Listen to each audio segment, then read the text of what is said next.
Our journey begins in the unlikeliest of places, 19th century St. Petersburg, at the entrance to St. Isaac's Cathedral.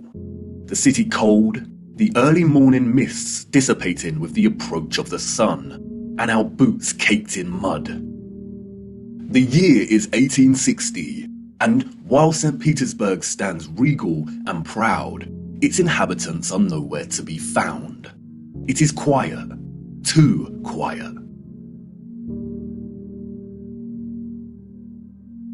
The population of St. Petersburg in the 1860s was, we are told, roughly 500,000 people, and yet there is not a soul in sight. Where is everybody?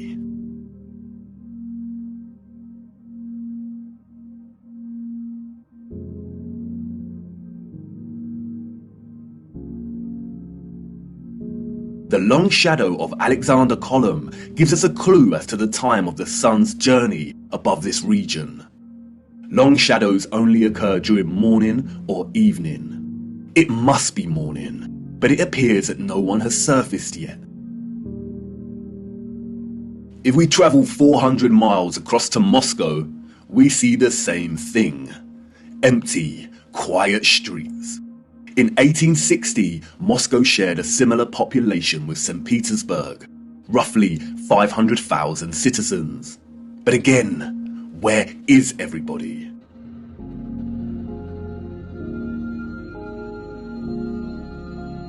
What about the rest of the world during this time period?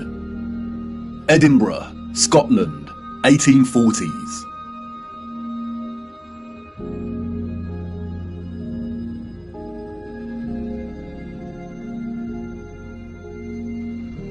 Copenhagen, Denmark, 1840s. Dresden, Germany, 1860s.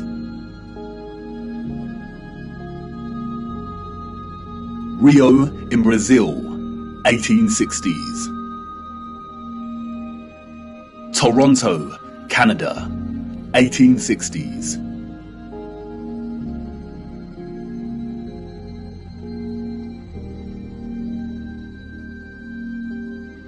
Athens in Greece, 1860s.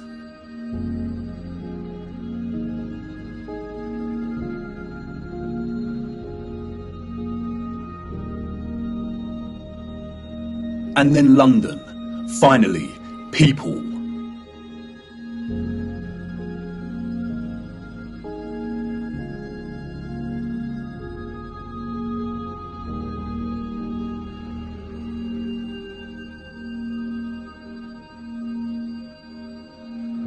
And what about Paris? People, life.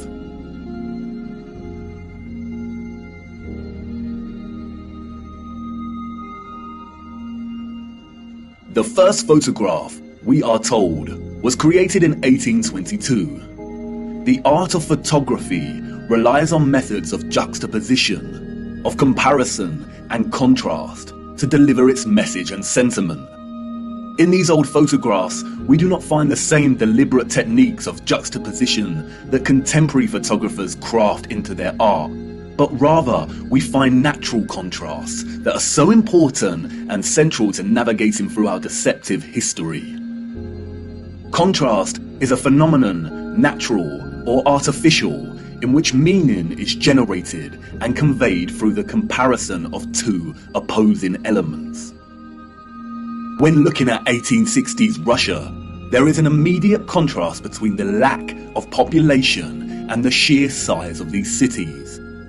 Even in the 19th century, both Moscow and St. Petersburg are enormous. The infrastructure found in the photographs could hold a population well into the millions. Why are the cities so vast if the population was only 500,000 in each? Furthermore, the official narrative gives us a population that increases in a linear fashion from 1764. Many of the buildings we see here were built years before the photograph was taken. Did the Russians just plan well in advance? But it's when the population is introduced into these photographs that a new contrast emerges that is staggering. That is, between the people and the environment itself. It may be the reduced population numbers, or it may be the monochromatic starkness of the black and white images, but they present to us something that we've lived amongst our entire lives and never paid any mind to. That is, the enormity and impossibility of the architecture.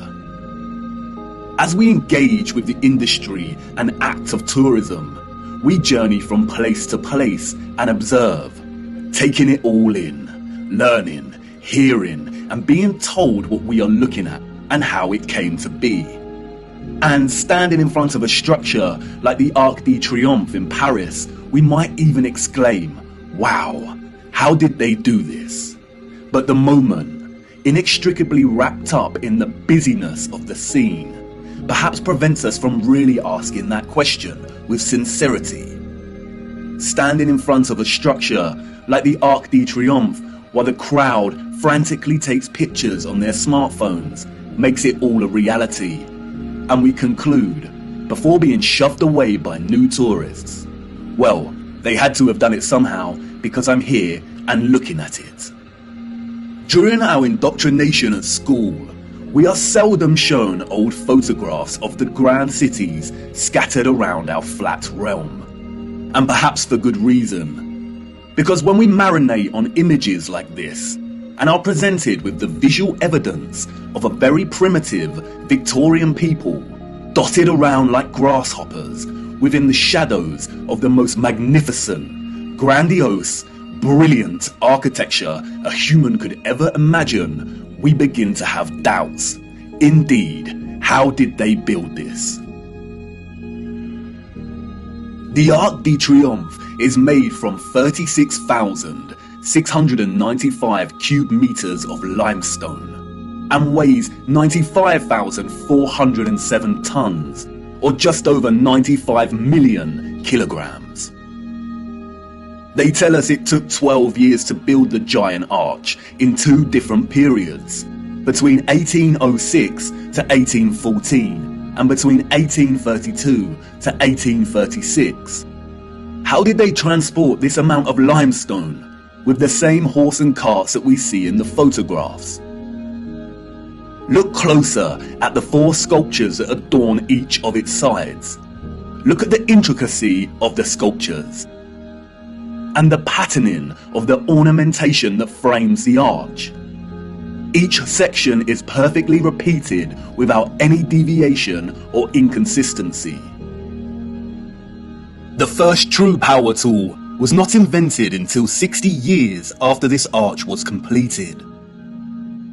They tell us this was crafted by hand. Is that even possible? And then there is the ceiling of the arch. Immaculate 3D sculpted roses, perfect in their geometric symmetry. The nuance of the detail and finesse of each petal and cross-section borders is overwhelming. Look at the rest of Paris during this time. Again, a plethora of unbelievable, gigantic and magnificent structures. The city's infrastructure glorious, and the people and their means of transport primitive, unsophisticated, and seeming not at all developed to the point of producing a city like this. The roads are improperly paved and uneven. They are dirty and muddy. We also see buildings during this period in which the architecture aligns with the inhabitants. Buildings of misshapen proportions, less developed and refined, charming in their own way, but coarse in their use of wood and plaster. This is exactly the type of architecture we expect of a generation of horse and cart. A generation ignorant to the discoveries in technology that would follow in the years to come. Furthermore, at the time of this photograph, the arch is roughly 40 years old since its completion. Yet can you see how worn some of the parts of the structure are? We see weathering on the stone that suggests the arch is much older. As we approach the late 19th century, we see that the people of Moscow have finally decided to leave their homes and venture out into the streets. The infamous Red Square, now bustling with life. St. Basil's Cathedral and the Spasskaya Tower dominate the frame of the square.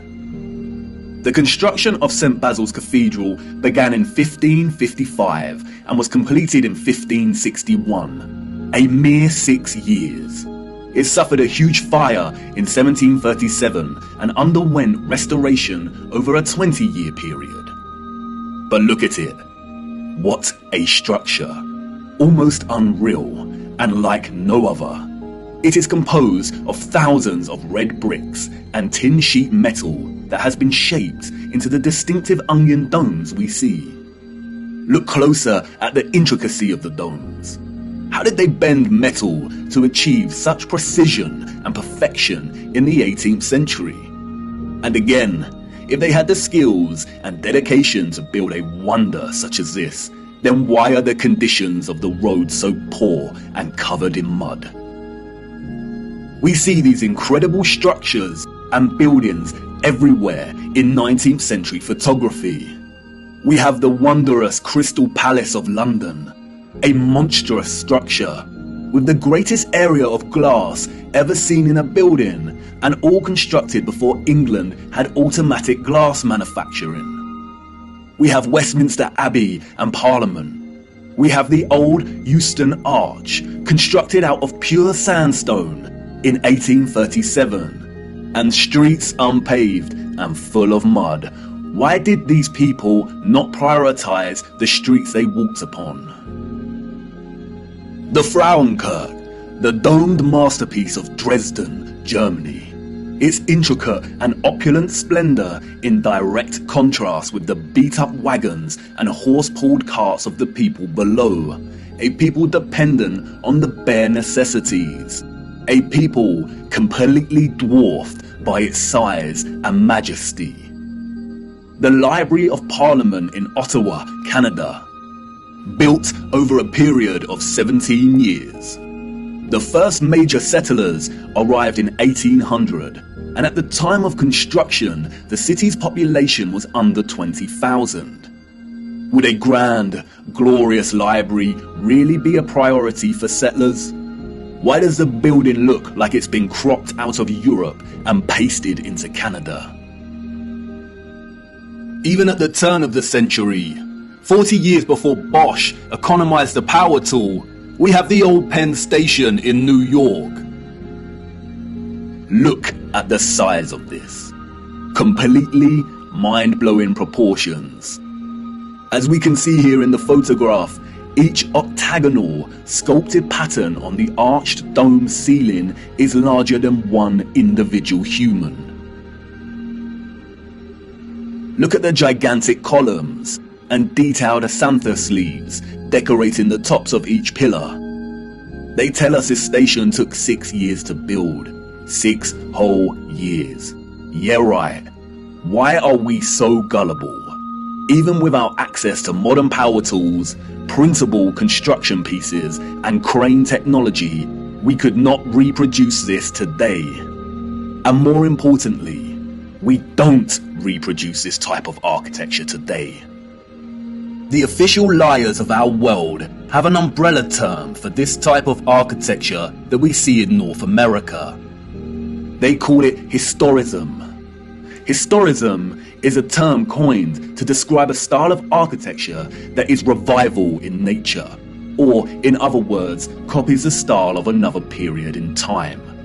The grand arches and buildings with giant columns we see are built in the classical or Greco-Roman style, and the cathedrals are built in the Renaissance and Gothic styles of medieval Europe. Components of these particular styles of architecture feature large spires, arched windows, towers, turrets, domes, arcaded arches, sculptures, enormous doors, circular geometric windows, columns, clock faces, and bell towers. Traces of this impossible architecture are literally found everywhere, in every city and across our world today.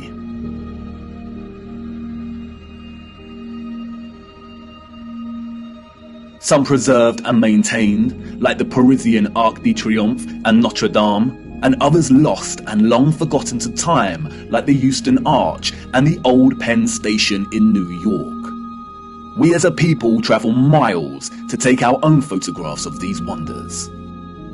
But the photographers of the 19th century gift us with something they would never have expected to give a future generation: perspective. We see a primitive people against a backdrop of clearly advanced architectural infrastructure. The official historians of the world tell us tales of Darwinian evolution and progression between time periods. The people that came after were always more advanced in their ways, refining and redefining the methods of the generation that came before.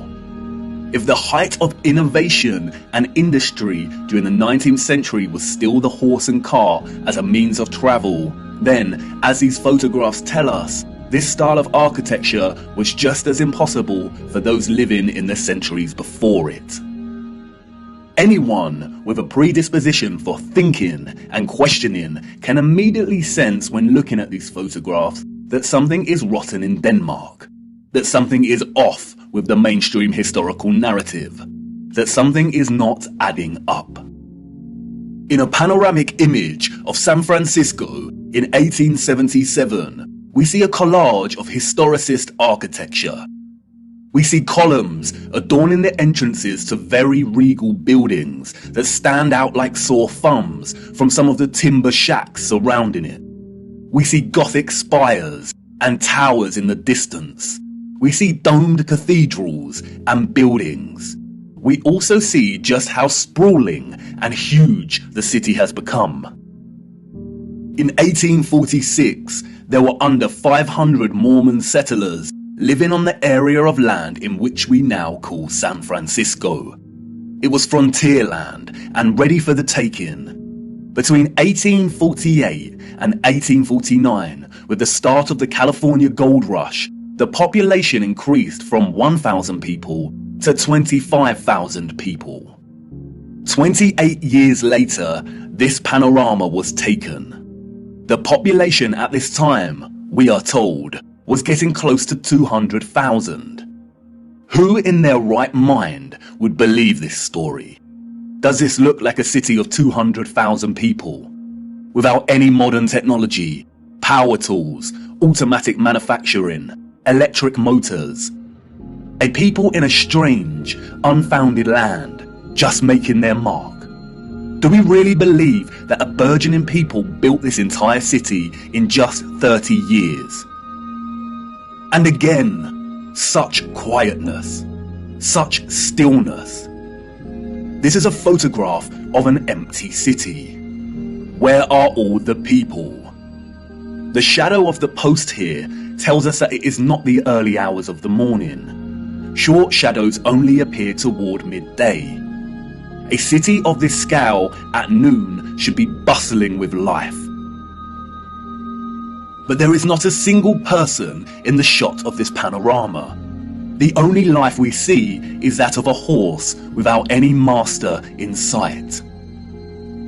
It seems highly unlikely that all the people were told to stay indoors because a cityscape photo shoot was taking place. And this silent scene becomes all the more eerie when we consider that there is intention behind the lens. Someone was there, standing at a vantage point and taking this photograph. But who? And for what? And what are the chances that in the 19th century, during similar decades, we see deserted Russian, European, and North American cities photographed like this?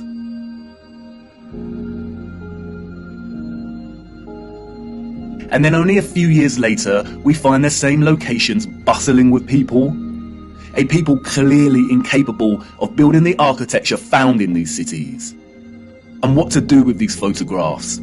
If we accept the narrative and these strange anomalies, then we stop here and get back to our busy lives. But the narrative we've received is not the truth, and we shouldn't accept any narrative, no matter how official and certified it is, unless it makes sense. The people we see in these photographs and their early ancestors could not have built the magnificent architecture we see. It is an impossibility. Come on, jump in. We must venture further into these cities and look a little closer. There must be some clues waiting to be uncovered that helps us understand why these cities are empty. Wait, what's that you say? You want to wipe the mud from your boots first? Do not bother, it's a waste of time. Come on, jump in and let's go. For it is the mud that offers us some small clues as to what could have occurred during this time period.